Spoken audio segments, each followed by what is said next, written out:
Love smarter, not harder. Today's question. Hi, Dr. Karin. I love your podcast and IG content. Thank you very much.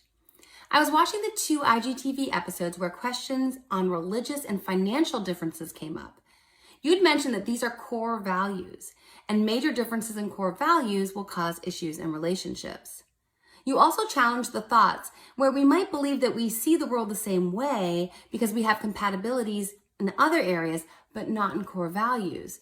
And ultimately, these other areas will be less important.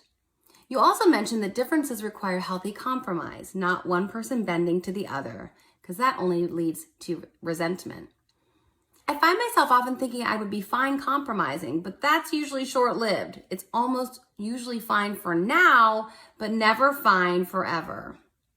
I have 2 questions for you, please. 1, what areas would be considered core values? And 2, are there any tips we can use to check in with ourselves if we are truly okay with the compromise, or if this is not going to be okay long-term, and eventually it's going to fester into resentment? Thank you for taking the time to answer.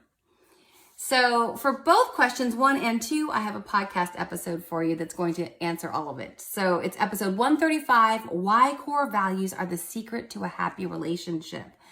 And in that episode, I look to the psych research to define what a core value is. And then I also look at research that shows which core values are the most critical for a happy marriage and a happy connection and a happy partnership.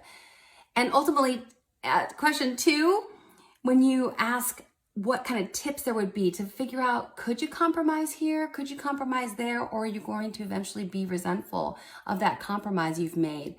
It all again goes back to your understanding of yourself.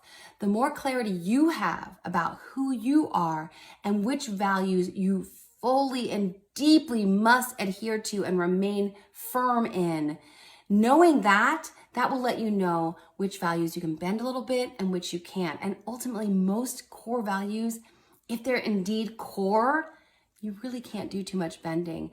And couples who try to embark upon a relationship in which they think, oh, I'll just make a little, I'll just compromise here and there, oftentimes they are laying a foundation for a lot of frustration and anger even.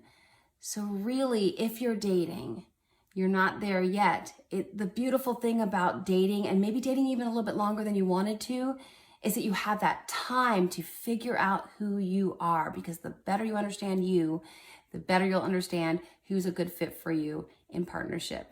Oh, I hope that's helpful.